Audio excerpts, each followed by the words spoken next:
Here's another clip. She's kind of getting frustrated that things aren't going quite the way that they should with the ghost of her brother on the other side looking at things. And why? Why? How could this possibly be that things aren't going good with the ghost that's supposedly interacting on their mission to hide the bodies of the children and their former spouses? Let's take a look.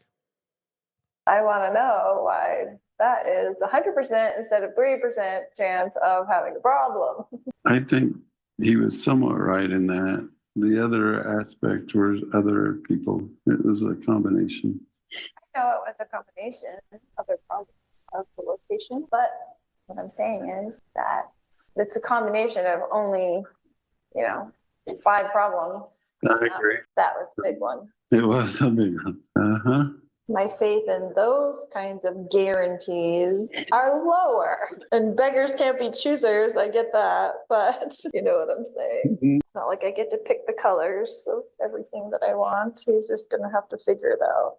Right. Since I'm here and I can't be in charge of the project. So. Yeah, I've thought back on that entire scenario. When we went over the plan and the blueprint. And yeah, he said that wouldn't be a problem. Right. What to take on that? It was that. It really was. Right. No, I don't doubt that. It's just strange how it blossomed. So go ahead. You go ahead. No, I'm just going to say, so you think it was meant to have complications and meant to go that direction? At some point, yeah. Well, then you should have said, hey, this is a 99% chance that we're going to have trouble with this soil. Yeah. Right? I mean, that's all we were asking. Well, Could this potentially be good, or do we have to fill it with sand?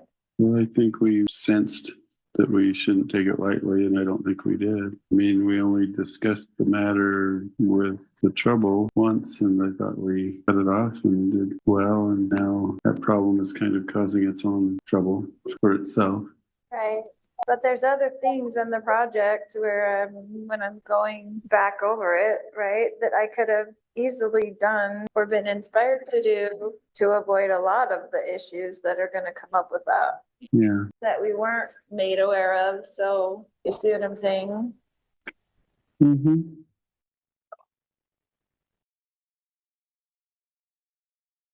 Apparently outside of jail, you can't talk to the ghosts.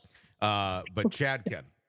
For whatever reason, it's a weird power dynamic. You can tell she's upset that she's not the one in power as she had been before, but I don't know why she couldn't be. We're talking about ghosts. Why does he have the ability outside? Couldn't she still be relaying the messages? I don't know. See, that's to my point, you're Tony, right. that she knows it's a bunch of rubbish. She also really admits there that she was the one in charge. And you can tell just by how they communicate with one another. Mm-hmm. She's the one upset. She's the one directing conversation. She's the one pressing everything. And he sounds like he's just a blob around for, the manipulation. Yeah. That's how it appears to me. The other point I was going to make, Tony, is if she really thought this was God inspired and that they had done nothing wrong, then why did she fight so hard to get the death penalty off the table? True. Yeah, that's a good point, because if she doesn't care about that, why don't you take me? I'm ready to go. I don't belong here anymore.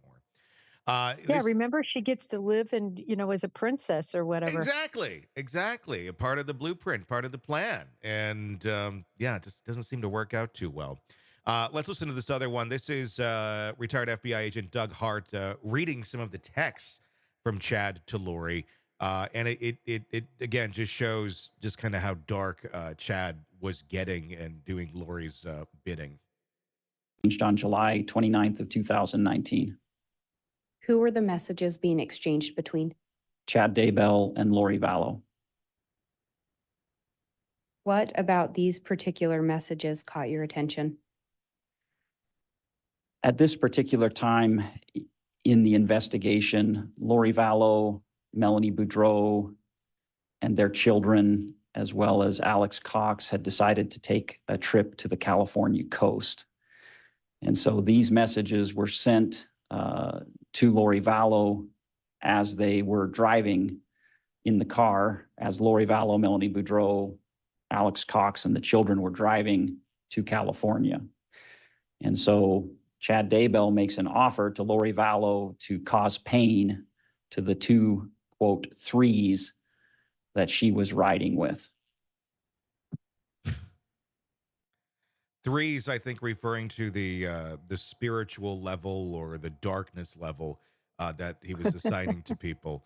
Um, yeah, he's just ready and willing to do whatever. Yeah, there's no doubt who's in charge, who's manipulating who, and who's calling the shots. That's how I see it anyway. No.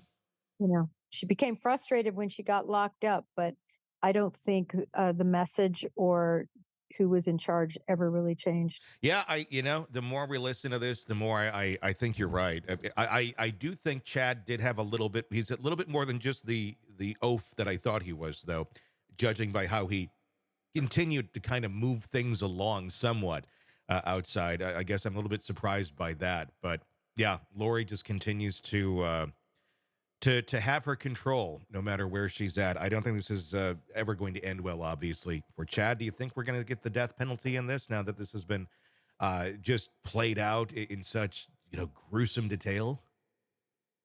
I do. And I know we've discussed before whether that will, hold up. Mm-hmm. They'll have, decades to discuss it because we know how slow the process is. But I think he will get the death penalty. Hey, thanks for checking out the video. Be sure to follow us wherever you download podcasts, and especially Apple Podcasts, where you can get advanced episode and premium content on our premium channel right there. Also, be sure to follow us on social media so you don't miss any breaking updates on the stories that matter to you most. We're on TikTok, X, Instagram, Facebook. Just search Hidden Killers Podcast with Tony Brueski, and you'll find us right there. Again, thanks for watching.